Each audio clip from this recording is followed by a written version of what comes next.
Hi, everyone, and welcome back to the Call Me Obsessed podcast. I'm so excited about today's episode. Here is how it all started. I was working on a fun little podcast project, and I asked my friend Carrie if she knew anyone who might be willing to come on and perform a song from Wicked. Without even hesitating, she said, Pissi Myles. And she was right. Pissi Myles appeared as a guest on our Wicked Part 1 episode, and she performed The Wizard and I, and she completely stole the show. It was amazing. From that moment on, I knew I wanted Joe to come on the podcast for his own episode. What stood out to me right away was how hardworking and talented Pissi Myles is. Joe doesn't just do drag. He brings full-on theater, vocals, comedy, commentary, and heart into everything he performs. Today, I'm talking with Joe, the incredible performer behind Pissi Myles. Joe and Pissi are one and the same, and I'm so excited to get to know the person who brings all of the talent, creativity, and the personality to life on and off the stage. Let's welcome Joe. Welcome, Joe, to the Call Me Obsessed podcast. We are so excited to have you here. Hello. Thank you for having me. It is a joy to be here. So, Joe, you performed as Pissi Myles on our Wicked Part 1 episode, and you performed The Wizard and I. I have to tell you, that was beautiful. Oh, thank you. I felt so horrible because you and I had talked about me doing it, and then I was in the middle of a production at the time. I was doing hair at the Vanguard Theater in New Jersey, and I was running really ragged. I was doing like 8 shows a week in 5 days every week. I was running a bit ragged, and then the day that I was supposed to have sent it to you, I hadn't. And you messaged me and I was like, "Oh yeah, I have to do that." And I was in makeup, in costume backstage between shows, and I was like, let me just try and sing this real quick, and I banged it out, and I was like, oh my god, I have no idea if this sounds like shit, but I did do it. You were backstage at the Vanguard Theater. Nice. I love it. No, I realize how busy you are because every time I look at your Instagram, you're always doing something creatively. And I'm so impressed. I don't even know how you have time to sleep. I try to keep busy, and I'm kind of in the middle of a very dramatic career shift at the moment. Really pump the brakes on a lot of things and like pedal to the metal in a very different direction. And so things have just been kind of wild. I've been doing a lot of work for like no money for several months. Oh, now. Have you? The jobs I'm doing, I am getting paid, but a lot of the work that I'm doing is to kind of set me up to move in a different direction. So it's a lot of like, you know how it is when you do a podcast, people are like, oh, well, a podcast is easy because you record for an hour and then you're done. You're like, well, that's like the least amount of work I do. The majority of the work is behind the scenes. That's why, it was the same thing with drag. I've been doing drag now for about 12 years.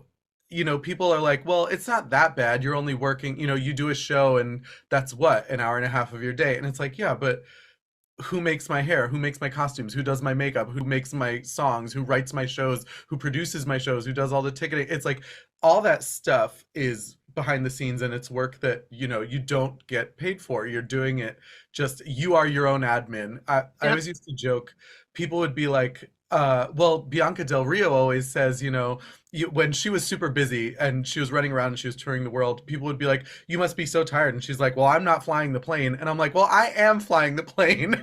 Yep. Oh, I love that analogy. That absolutely. When you say that you're writing and you're making your costumes, is there any help on any of that aspect? Like, do you do it all?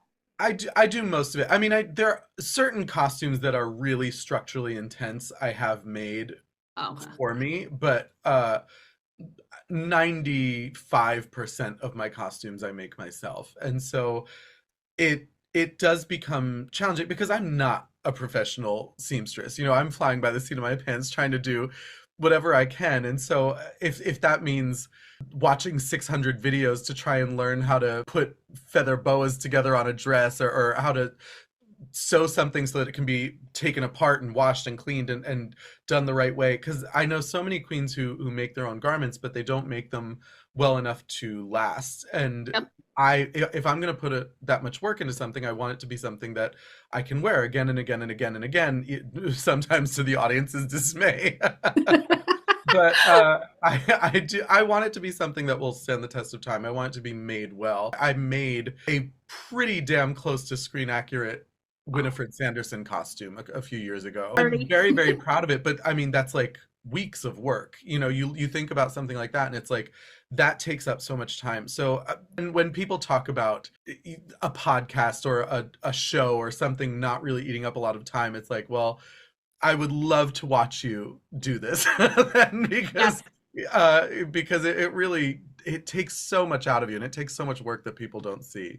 And I'm not Yes. complaining. I do this work and I enjoy it. It's a lot of your time and energy. I remember I was in a phase where I was doing, because I'm on two podcasts. And I always say it's like when your energy is being sucked, you know that scene where Ariel's singing, Yeah. and like she's taking the voice. It's Yeah, slowly doing that constantly for you in a way when you're an entertainer. If I you're not know. getting the sleep, but you're also putting more energy into your costumes, your writing, your producing, your memorization of your music. I mean, that's a Or lot of attempted work. memorization. And I think there's the last week, I see you always online at all times of the hour. So I Yeah, was thinking the other day, I go, when is Pissy getting sleep? I don't. Okay, that I don't answers that question. 'cause I was so happy, doing hair, I was exhausted, but I loved doing that show. And it was so nice because for years now, I mean, working as a drag queen, I go on at 11 o'clock at night and sometimes later. Yep. And so my sleep schedule has been like go to bed at 5 or 6 in the morning, wake up at 2 or 3 in the afternoon, and try to live a life. During hair, I was really only doing hair, and I had one weekly show that I was still doing, and I still do. I canceled most of my other appearances and obligations so that I could focus on hair. And doing that show, I was waking up at like 9 o'clock in the morning and going to bed at like 1 o'clock. It was a much more healthy schedule. Oh, okay. I was going to bed at a reasonable hour, closer to the time my husband was going to bed, and waking up closer to the time my husband was waking up. So, I would have these full days where I would like get things done, and stores were open, and I could go and do things, and then do my show at night. During that show, we had 3 matinee days, so those days were pretty intense. But I loved it, and then I really tried to stick to that schedule afterwards. But all it took was like not doing that show for like a week and I was back to my Old horrible routine. yeah. It was like gave you structure, it sounds like, and you liked it. Yeah, I did really enjoy the structure of it. And that's why so much of what I'm doing right now is kind of moving toward that again, is wanting to do more legit film, TV, and theater again. And I still, Amazing. I'm obviously still doing drag and still selling myself as a drag queen, kind of in a more legit way. Yeah, and that takes a lot of energy to get to that point, but I love that you're so Yeah. driven to make that happen. So Yeah. speaking of hair, Joe, I have a question. So after your performance, you would go on IG and you would post Mhm. your videos about how the day is and you talk about life as you got your makeup off. What gave you that idea to do that? Because I actually found that fascinating and relatable. It was just something, when I was doing hair, I really wanted to advertise the show, number one. I knew that I- I'm not famous by any means, but I do have a pretty substantial audience, and so I wanted my audience to be seeing that the show was happening and what was going on with the show. And there's only so much you can post. Like I can't really post content from the show. Yeah, So yeah. I was always trying to think of things that I could do backstage to kind of engage my audience. But then I just also was really having a great time and really loving it. I wanted to make these funny videos and these kind of diaries. And part of that came from this really excellent actress. Her name is Mary Kate. She was the previous Elphaba on Broadway and Wicked. And she would post these degreenifying videos. And I guess subconsciously, I never really put it together until you said it, but I guess subconsciously I was kind of influenced by that. Yeah, I loved it. It gave a sense of what it's like behind the scenes. Hmm. And you could see some days, most days I got the sense that you really enjoyed it. But there was one video that you were really tired. And I think it was a matinee where you had two shows, correct? Probably. Probably. And you still Even, did it. And you and I still mean, you have to. turned on your What camera choice and do you you did have? it. I remember there was another actor in the show. I was playing Margaret Mead, who is it was a featured part. I played Margaret Mead and Claude's mom in Hair, and uh, the actor who was my understudy was a really really super talented actor in the ensemble. He was so a beautiful voice, great actor, great dancer, like, and every the beautiful thing about Hair, I loved that show. I could talk about it for hours. It's such an ensemble show. Everyone gets featured, and Kareem was featured in so many great ways, and he's so talented, and he was kind of randomly assigned as my understudy for the show towards the end of our tech rehearsals.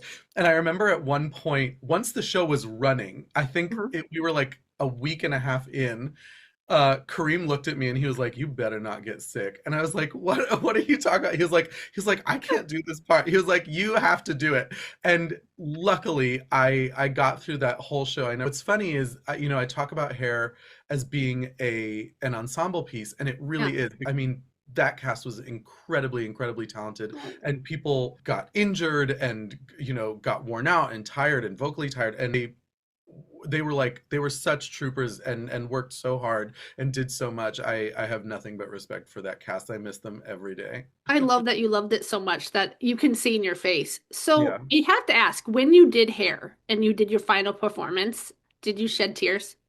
I did, yeah. I don't every time. I mean, I've done so many shows in my life. It's always a sadness. I mean, you're an actor as well, so like I'm sure you know the feeling. It's like there's always a sadness of saying goodbye to people.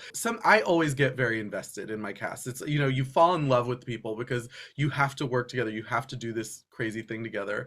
You fall in love and then you're like, "Oh, I made all these new best friends." And then a month later nobody talks to each other again. Oh, You, cool. Yeah, yeah. No, I I mean, know that you quite stay in well. touch generally, but like you're not like this close group of people who are like talking every day the way you were when you were doing the show. The other thing people talk about, I'm sure you've probably heard about this too, loving theater as much as you do, there really is a tribe mentality with Hair. Everyone who does the show says the same thing. It's like you kind of fall into this like spell of what the show is. You fall in love with each other, and it's all because the show is all about like spreading love and stopping hate and stopping war and stopping violence and equality and inclusiveness and diversity. All of those things are part of All that the show. important things that we need right now.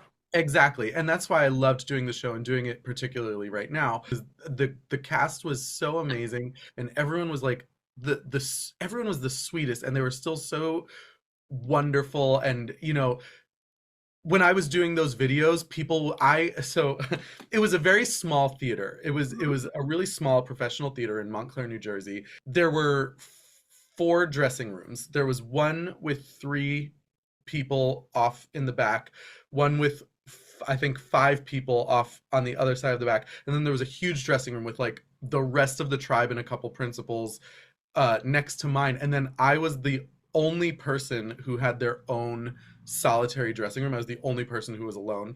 And I had said at one point, I was like, it does get kind of lonely. But when I was filming those videos, people would always be like coming in to just like walking into my dressing room. I would leave unless I was like getting changed or taking a nap on the floor, which I did do many times.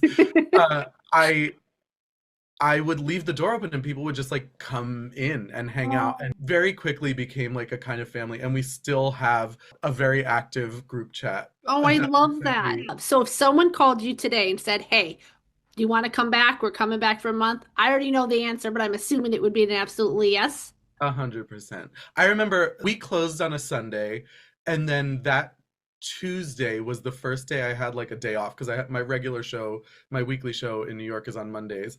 And that Tuesday I stayed home. I didn't go anywhere. I didn't do anything. I was like, it's the first day I can like sleep and I have nothing to think about, nowhere to be.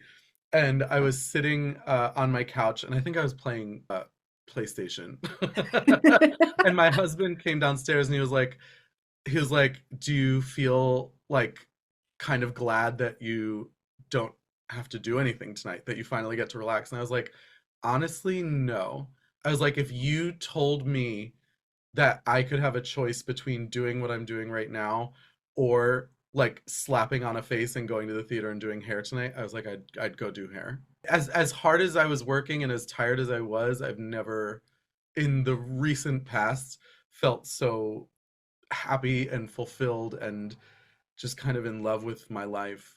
And I miss it a lot. But there's other wonderful things on the horizon. Oh, So 100%. So did this have anything to do with your transformation into like a new path that you're working towards this oh show? yeah. It did. Yeah. Okay. It was That's it what was it really sounds like. wonderful to have a show where it's like I go there and I know exactly what's going to happen. Scripted. We all knew the order of what was going to happen. I knew, okay, when I come off, I have to change from this costume to this costume. I have to change this wig to this wig. I have to, whatever. And this is the scene that comes next. When I'm doing a drag show, every single show is different. Yeah. Every single show has new jokes. Even days where I have two shows in a row, which I do pretty often. Actually, I'm doing that this Saturday. I have a brunch show with two seatings. I have a seating at 12 and then a seating at I think 3. And those two shows will be not completely different, but they will be very different Yeah. because The the timing too. The the energy of yeah, people. the people will be different, the jokes will be different, the banter will be different. I mean, the songs and the order they are done in will be the same, but the shows will be almost completely different in terms of what I do and what I say and all of that. And that is a lot of fun, but it's also very stressful because there's nothing worse than a day where you're like tired or upset or sad or depressed or angry or whatever you've got going on in your personal life, and then Yeah. you're like, oh, I have to go on stage and like make magic for people. And I have to make it up as I go. Like, Yep. you know, I get if I that was having too. a bad day doing hair, it's like, okay, well, all I have to do is like get into the rhythm of hair and then I'm Yep. fine. And that happened plenty of times. But if I'm doing one of my shows, it's like, oh, if I bring this attitude on stage, there's it's very difficult to get out of it. Oh, And absolutely. Job, I want to know the moment you knew theater, writing, producing was your jam. When did you know? When was the moment that you can remember that you were like, this is where I belong? I was very little. I was in like third grade. I was like 8 years old. I was doing a production of Rumpelstiltskin at Hmm. school. And I remember it was the first time I had ever done a play. I had ever been on stage. And I remember when I came out and everyone applauded, I was like, "Oh, I like that." From then on, it was just like, "Okay, this is what it is." I really struggled in school because when you figure out at 8 years old what you want to do for the rest of your life, it's hard to come up with a good reason for like learning geometry. You know what I, I yes. It's mean? kind of like you're holding you almost kind of feel like you're in jail in a way as an Yeah, 8-year old. It's like, oh, when is this going to pass? When can I exactly. be my true self? And in retrospect, it's one of those things where it's like obviously a good thing that I went to school. It's a good thing that I am a well-rounded person. But at the time, you couldn't convince me that because I was like, I just want to do this thing and I never get to do it. I think if I had gone to like a magnet school where I Mhm. could be doing both kind of intensely, it would have Yeah. been different. That was not in any way in the cards for me. I remember when I saw my very first Broadway play, I saw Donny Osmond in In Joseph and the Joseph, Technicolor yeah, Dreamcoat. I knew you were gonna say Joseph. What was yours? Mine was Beauty and the Beast. I Beauty and the saw Beauty Beast? and the Beast on Broadway. I want to say that Susan Egan was playing Belle, or it might have been Carrie Butler. I can't remember. Oh, you saw Carrie Butler possibly? I mean, I've seen Carrie Butler many times Oh, I'm in sure many you shows, but have. Oh, I'm I gonna it get the might have been jealous bug Belle. here. I know. Where are you in the world? You're in the Midwest, right? I'm in Minnesota. Minnesota. Yeah, so we have a really I good should have off noticed. Broadway. Yeah, but I mean, I grew up in North Jersey, so my dad would take us to see Broadway shows when we were kids, and you know, then once I was kind of old enough to start sneaking out of the house, I would just go into New York and see shows with my friends on my own, and not tell my dad where I was going or who I was going with. So, That's funny. I yeah. love it. What is the funniest thing that you've ever done in New York on a night you snuck out? I've done a couple things. I was obsessed with Taboo. I don't know if you know You? that show. But Yeah, you became obsessed with Taboo?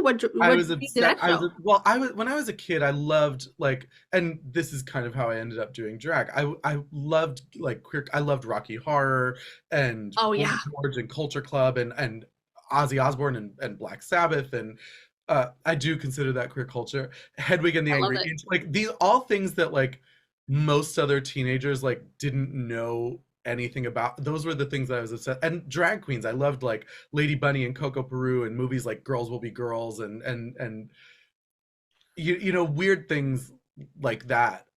And I ended up going to see Taboo because I was obsessed with Boy George and I was obsessed with drag queens, and I loved it. Loved that show. I still do love it. I know that it's not without its problems. I know that that show is not a perfect show, but I do have a very particular love for that show, as does Nicole Byer. If you ever have a chance to interview Nicole Byer, ask her about Taboo. She loves Taboo. Um, I'm dating myself now by saying this.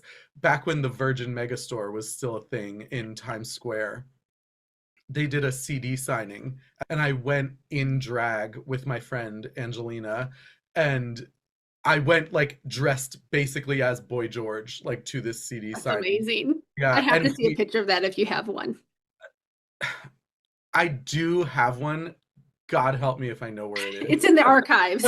It is somewhere. And that was probably the first time I ever did drag in public. Was it? Yeah, What was it like in New York being in drag for the first time?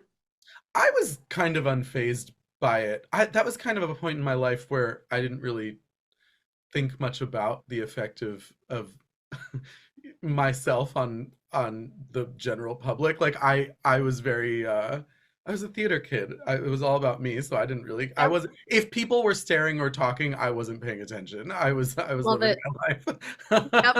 life. When you grew up, was your dad like always like it's all about Joe or it's all about Pissy? Because when I grew up, it was always it's always about Erin. Are you comfortable with that much attention on you in the spotlight? Yeah, I mean, I've always been comfortable being the center of attention. I Love think it. as an adult now in my personal life, I don't always love to be the center of attention, but like Okay. if I'm on stage, I I love it. I'm So happy you to. like those quiet moments at Yeah, home? oh yeah. I'm very much a Gemini. When I'm on stage, I want to be the center of attention, but when I'm off stage, like I mean, you can see I'm in a black V-neck You look fabulous. t-shirt. Like I'm not I don't dress up. This is going to sound insane because I've been talking about how much I love Halloween. When people invite me to Halloween parties where I have to wear a costume, I am beyond upset. Like beyond upset because and I think it's because I spend so much of my time in costumes and makeup and stuff, and especially when people ask me to come to parties in drag, I'm like no. Absolutely not. I'm like, you're an accountant, would you want to come to my party and do my taxes? No, I'm not You doing know, that. I actually had a feeling that I'd be interviewing Joe and not Pissy because that's what I would want to do if I was just chill, relaxing, talking about my career and Yeah. myself. I would want to be not in costume either because the process of becoming Pissy, I've seen the makeup. I've seen you take it off. I've seen you start putting it on. How long does that take you? The makeup goes pretty fast. I just went into the city. I had new headshots done, and like I said, my weekly show is on Mondays, and normally I live in New Jersey. I live in North Jersey, and it would take me about an hour and change to get into the city. So for my 11 o'clock show on a Monday night, I start getting ready at 7 p.m. My headshot session was at 5:30. So I wasn't going to be done until at least 7:30. And I was like, by the time I get out of there and get home, I'm not going to have time to get ready. So I actually booked a rehearsal studio at Open Jar Studios in New York City.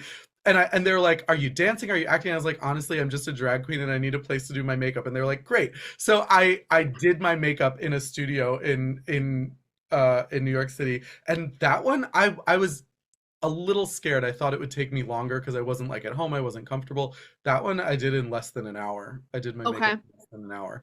And but I mean, 12 years in, if I don't know what I'm doing, I I'm was just probably gonna doing say, something yeah. wrong.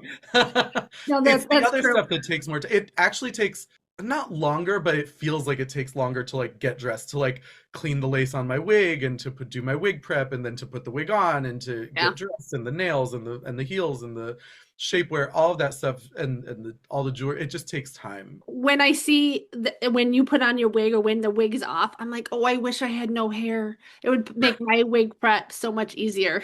You think that, but it doesn't. In a way, I Really? wish that I had hair like you because I have no hair. I mean, you can see I am in my late 30s now, and it Well, you shows. have a little more hair than I'm used to because in those videos, I think it was like not there. It I don't was a bit remember seeing it. shorter. I was Or I was keeping shorter, it yeah. very short because my wigs are so heavy.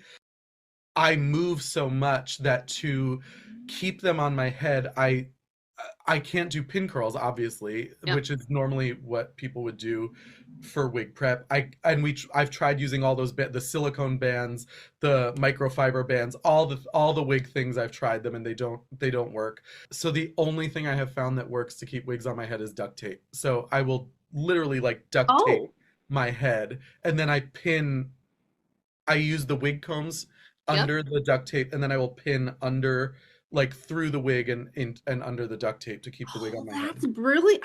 I would not have thought of that. So I'm now Don't grateful do it; it'll rip for your my hair hair. out. Do you name your wigs? No, people ask No. me this all the time. There have been some over the years that have had nicknames. Okay. Like there was one I used to wear early on that everyone called Big Red, but I don't really name them. They're just, You got I other I things to always feel do. bad because everyone gets so let down when they're like, "Oh, I thought this would be like a fun thing," and I'm like, "I know, I'm sorry, I don't, Oh, see, I I think that's actually normal.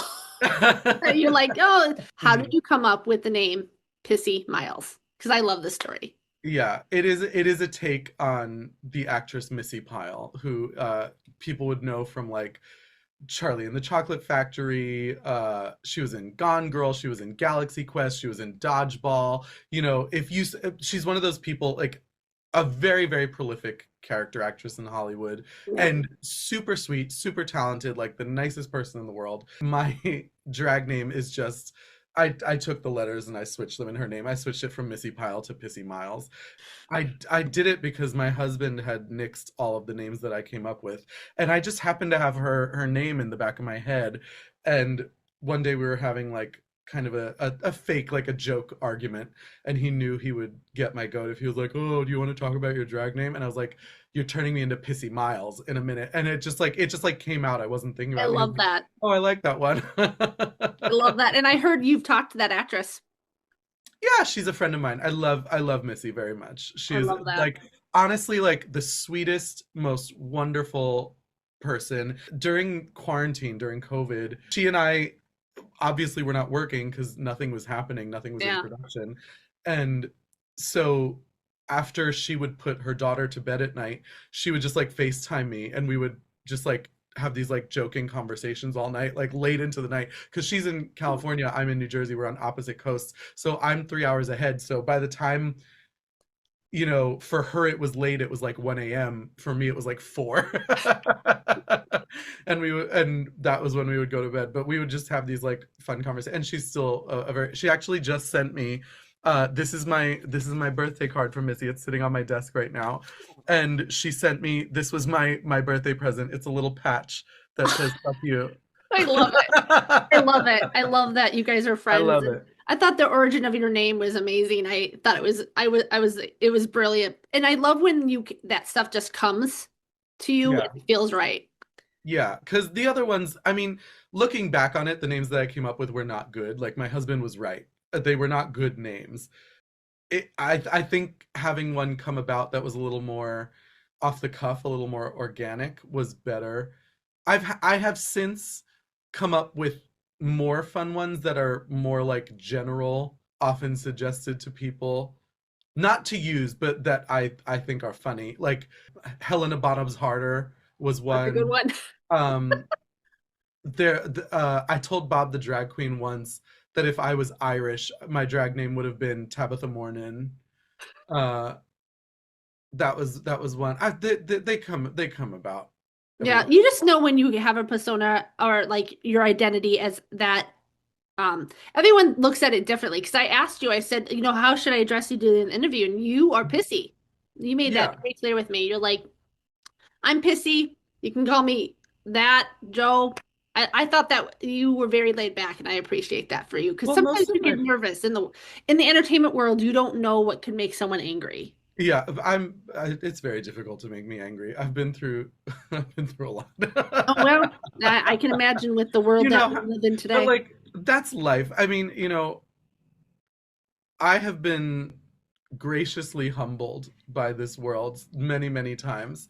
And I think if you the people who haven't are the ones who are nightmares because it's like if you've never had to do a show for three people who are all drunk and not paying attention in a basement bar, like it's easy to become full of yourself. But once you realize that like you're not that important, because like that's how I feel. Like I don't feel like I am incredibly important. I'm not, and I don't mean that in a bad way. I am not more important than anyone else. Hmm. Is what I mean. I I think that think makes you humbled. well, I think most people should feel that way. Like Yeah. it's the same thing. I've gotten to work with a lot of really famous and talented people, and the more you meet people like that and the more you travel the world and participate in other cultures and see other things, the more you realize that like people are not that different, the world is not that different.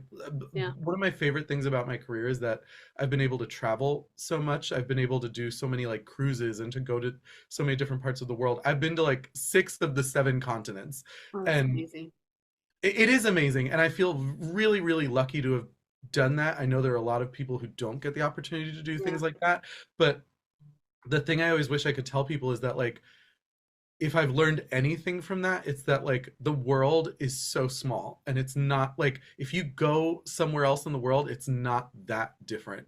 The differences that you think you have with people are completely imagined. We all want the same things, we all need the same things, we all laugh at the same jokes, we all have the same problems. It's one of my favorite parts of my career. Beautiful. When you have traveled, where is the best place that you would love to go again and perform? I really love Ireland and the UK. Okay. Okay. What was it about that location that you liked? Is it the people, the scenery? I love the culture. I love the people. I love the scenery, especially in Ireland. There's a kind of easygoing quality that I like about people. My impression of the people that I met in Ireland was that like you can't take yourself too seriously. Enjoy yourself, enjoy life, enjoy the music, enjoy the beer, enjoy a meal, have fun with friends. Like it don't make your life more crazy than it needs to be. And It's good advice. it is good advice, and I don't think that that's like how people live their day every day in Ireland. I'm sure that people have stresses and live Yeah. lives, but I think culturally there is just a different mindset about work and responsibility there as opposed to like in the US, where in the US it's very like we glorify the grind and everything is about like working really hard and pulling yourself up by your bootstraps and working 25 hours a day and it's not like that there. I've They, actually they, heard they, that. The yeah, respect and privacy, I guess, is way different than here in America, yeah, in Ireland as well. I've heard that. yeah. And I loved that about the culture. I loved meeting people in Ireland. People were very quick to like talk to you and to joke and like especially like introducing you to pets and things like that's like my favorite thing. That's all I want to do in my life is like meet people's dogs, and that was like 90% of what I got to do. And humans, Yeah. like, there is so much more than you as an entertainer. I think of you always on stage and wanting to perform. So I love that traveling kind of, in a sense, humbles you and Yeah, it it just opens up teaches who you. you are as an individual. Yeah, my one of my best friends in the world is a drag queen named Jasmine Rice LaBeija, It's a and good I name. love her to death. It is, yes. And she and I talk about this all the time because she's like, "Oh my God, if I had the opportunity to retire, I would need like extravagant amounts of money." And I'm like, "I would want extravagant amounts of money, but my idea of extravagant is much different than hers." I'm like, an extravagant amount of money to me is like a few $1 million. And I'm like, all I would do for the rest of my life is travel. I would just want to go like anywhere I could go Anywhere? and meet new people and try new food and see new things. Like that's it is my favorite part about my life is getting to like go places and see things. Have you ever traveled somewhere to see someone perform that you will always remember? That was like, have you ever saw like Cher, Lady Gaga live that you traveled to I her? actually have never seen either of those people Oh, live, okay. which I'm sad to say. I would love to see either one of them. I was having this conversation with my husband not that long ago where I was saying, again, we work so hard. It's hard to find time or these days money to go to events like that. I was supposed to go see Cyndi Lauper in Bethel, New York, and it was for my husband's birthday. It was on his birthday, and I ended up having I caught COVID at a friend's pool party and couldn't go. And so I missed the concert and I was very, very upset. I would Uh, be too. I've traveled to see two people. Okay. Bette Midler was Oh, one. I traveled to Philadelphia to see Bette Midler when she was doing her farewell tour, although she did not call it a farewell tour. She just kind of quietly retired after that. And so I'm so glad that I did end up going to see it.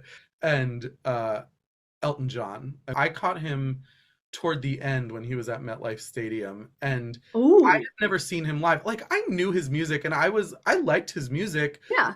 but it was a completely different experience seeing him live, and it honest to God changed my life. Like I went home that night and I was like I was so I became such a huge Elton John fan, and I was like, of course I did it when he's like retiring.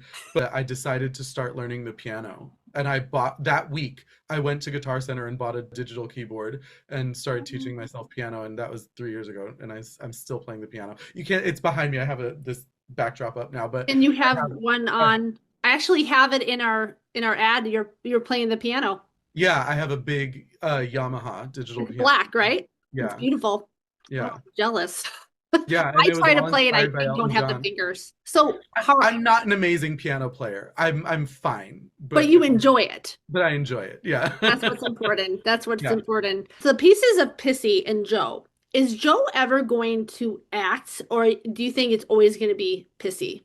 Well, that's kind of where I am right now is, the headshots that I was having done were out of drag headshots, and I am working with an agent now. And so, I would like Joe to work. We'll see if people hire me, who knows? Yeah. If people keep hiring me as Pissy, then I'll keep doing Pissy. If people keep hiring me as Joe, I'll do Joe. So you're open to both? Yeah, I I love keep that. both kind of intertwined and connected because I'm still very proud of the things that I do and that I've done in drag. I do kind of miss performing, excuse me, out of drag as well. It's like the weight without the wig Yeah, in a way. yeah. I think that out of drag I can do things that are much different than what I can do in drag. I think when I'm in drag, people expect a certain kind of show. There are a lot of times where I love doing that, and there are other times where it's like, oh, I wish I could be doing something a little more nuanced or intellectual. Yeah, That, a lot of the work that I do, and again, there's plenty of nuanced and intellectual work that I do in drag, but it's just different. it I is don't do different. drama in drag.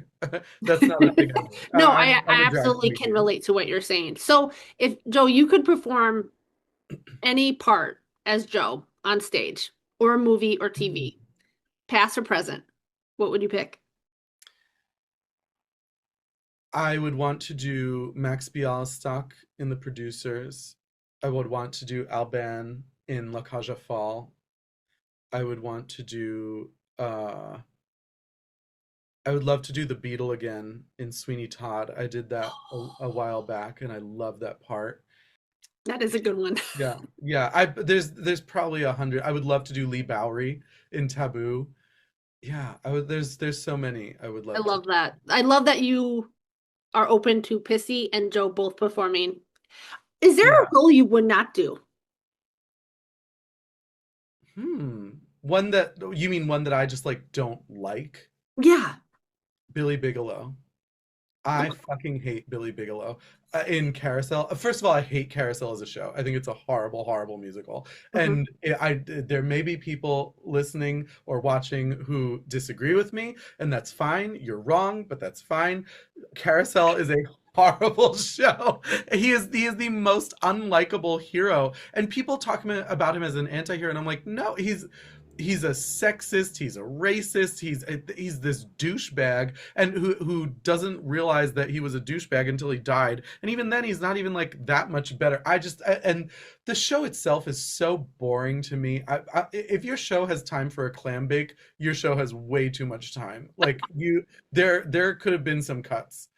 uh I I hate love, Carousel. oh man, I can relate to your honesty. I love it. I love it, Joe. I hate that show. When we had Watch, now I'm gonna get an offer for Carousel, and I'll be like, I love Carousel. when you audition for parts, you only need two songs. What is your opinion on that? I think 100% right. You do. What are your two? Do you mind telling us one of your songs? You don't have to if you don't want. I don't share my audition songs. I'm Nope, sorry. I understand. I respect that because I wouldn't Yeah. either. I'll tell you one that I used to use that I don't use Okay, I anymore. love I that. used to use the song She Loves Me from She Loves Me. Okay. And it was a really good song because it's like a headshot, right? Like Mhm. your audition song, you're not picking a song based on the show, you're picking a song based on you. You want them to see what's special about you Yeah. and how that would fit into their show. Audra McDonald was just talking about this not that long ago too. She was saying, you're not molding yourself to every audition. You are selling them on why you as a performer are good for this part. And that is not completely changing you. That is bringing what you bring to the show. I think when you do that, you are far more likely to be successful. I agree with Because you. if you're putting on airs, if you're trying to be something that you're not, it's going to be evident very quickly. And so I think she's 100% right in saying that you only need songs that sell you. You need an up tempo, possibly comedic one, Hmm. and a ballad. Yeah. And that's really it. And you might throw in like a couple variations on that if you really wanted to. If you're the type of person who can do legit really well and contemporary really well, you Mhm. might have to have like a rock song in there, or a pop song or something like that. I don't think there's no reason to have like 10 songs in your book. Yeah. Okay. Yeah. So when you audition, have you ever been on a stage where the two people are in the back and you can't see them? Has that ever happened to you? Like you see like Not on really. Glee? No? That's kind of a thing of the past. When Okay. they used to audition in like Broadway theaters, they don't do that anymore. Okay. You're auditioning mostly in like Pearl Studios or Ripley Greer or Open Jar. Like Okay. there are these small like kind of rehearsal studios that get rented Okay. out. Have you ever been to an audition in New York City? I haven't. Me and Amanda are trying to go to New York in like a month. We want to Mhm. go see McQueen, the one off Broadway play. Oh, yes, yes, yes. Yeah, I've always wanted to go to New York. Oh, you've never been to New York at all? Nope, I am planning on it though. Oh, it'll be fun. While you're in New York, you should just like on any weekday, make sure it's a weekday Okay. at like 11 a.m. Okay. Go to Ripley Greer Studios. It's at 520 8th Avenue. Uh, and just go up to Ripley Greer and walk around. You obviously can't go into an audition room, but you can see all the actors preparing to go in, whether it's a dance call or a sing call. It's kind of a crazy experience. I hate it, but Really? it's probably an interesting thing to see as an outsider. Just like walk around and It look. will. Why do you hate it?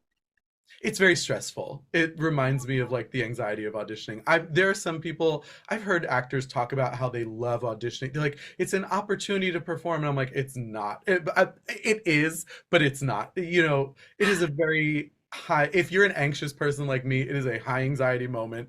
It is very uncomfortable.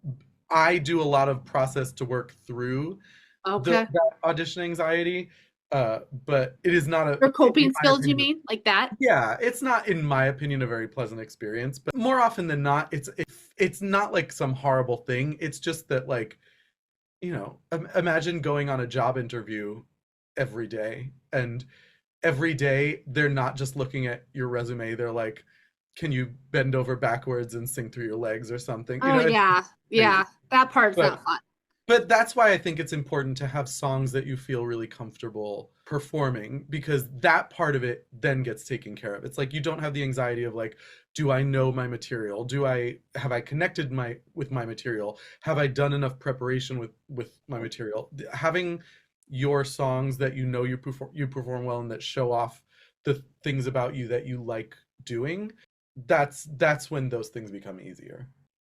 It sounds like you're not afraid to take risks, I am. I'm very afraid to take risks. but you I should do have it been. anyway. But that's the thing, and that's why. Like, I wish someone had been more vocal about this when I was younger. A lot of people will be like, "Yeah, this person is a risk taker. They're not afraid of taking risks." And it's like, if you're not afraid to do it, then it's not really a risk. You know what I mean? Something. Yeah, actuals. Yeah. If it doesn't scare you, it's not risky. Okay. I think the thing about it is learning how to work through that fear and understand why you're having that fear and how to I don't want to say use the fear because it's not about using the fear, but how to I like the word you used, coping with the fear. Because I don't like auditioning. I hate it. I find it very stressful. I find it very anxiety inducing.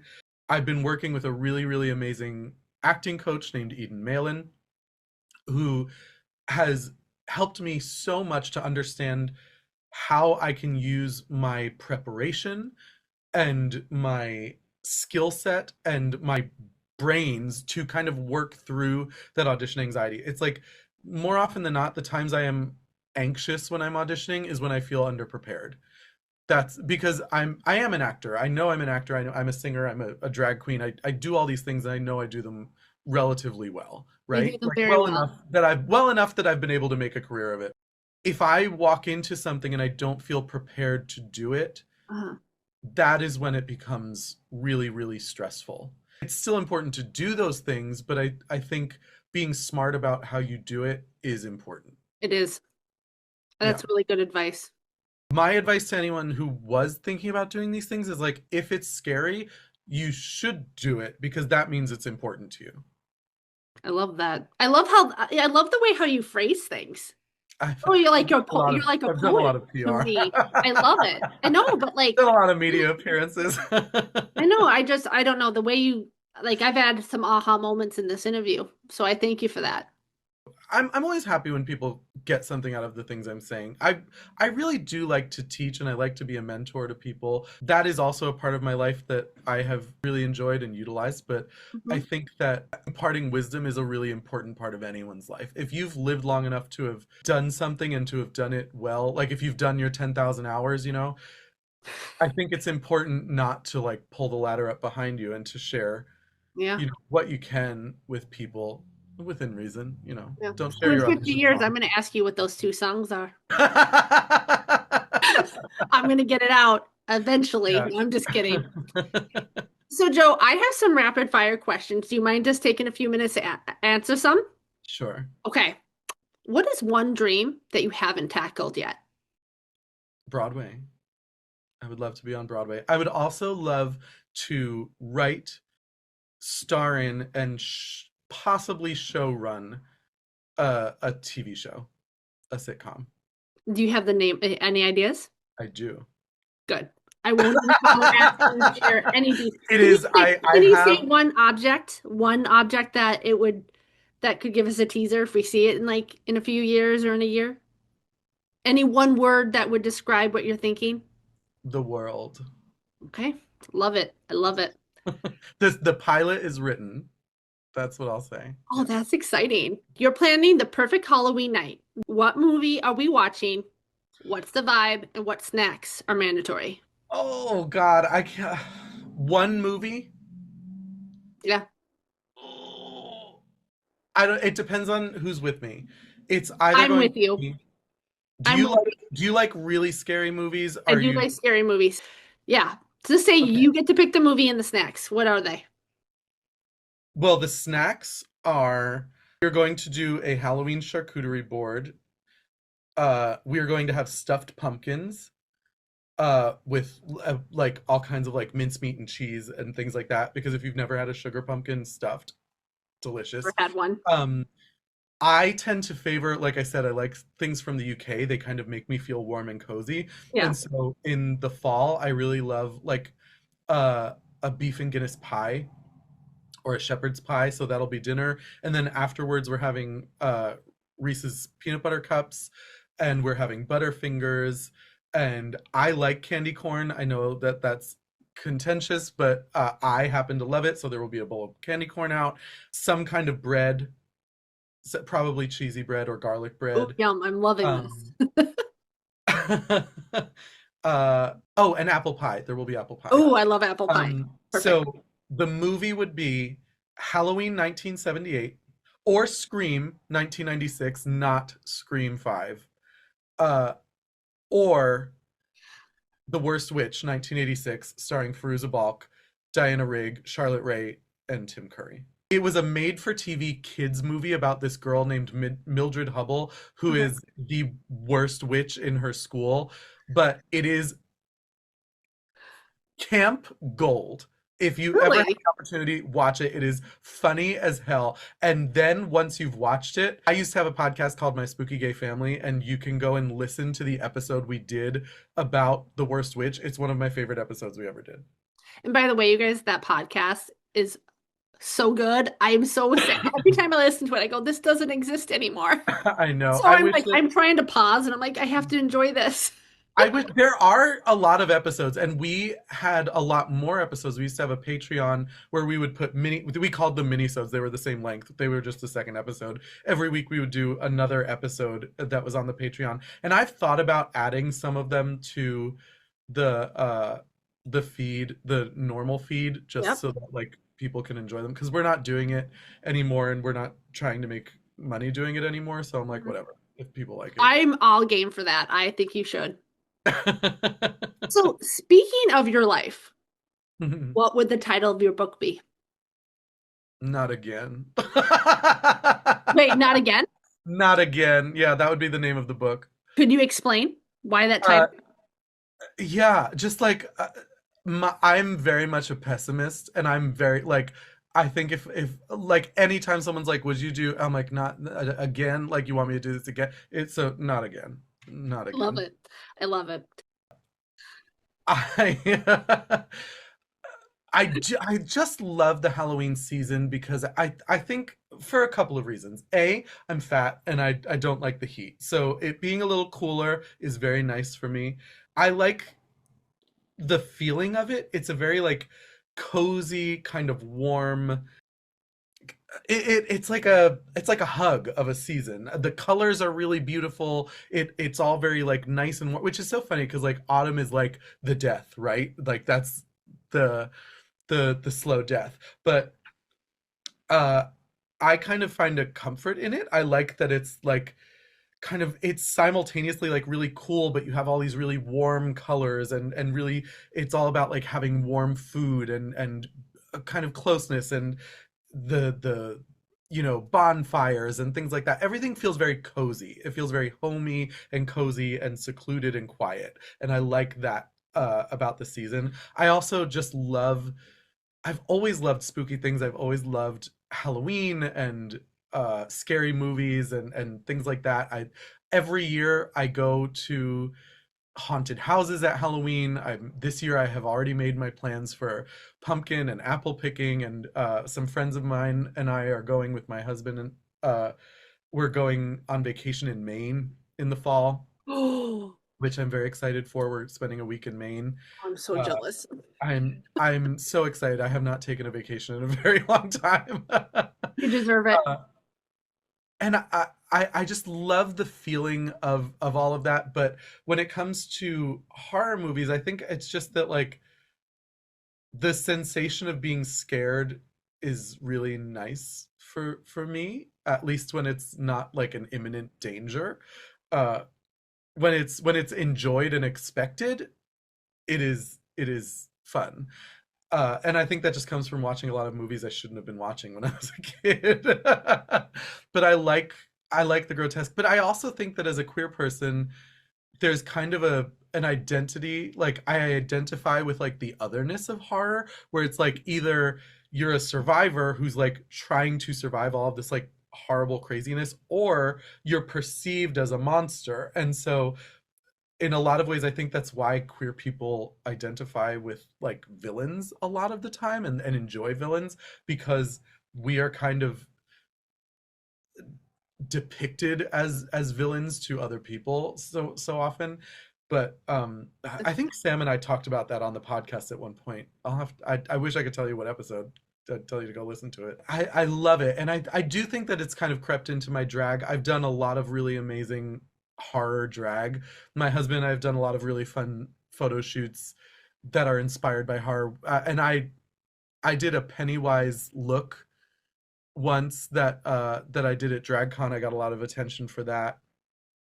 Hocus Pocus, obviously, and that was my introduction as a kid to Bette Midler, which I think shaped my entire sensibility. I think Bette Midler is probably a huge part of who I am as a performer, and that kind of camp, over the top, funny, scary, domineering woman is like, that's Pissy. So I don't know. Love that.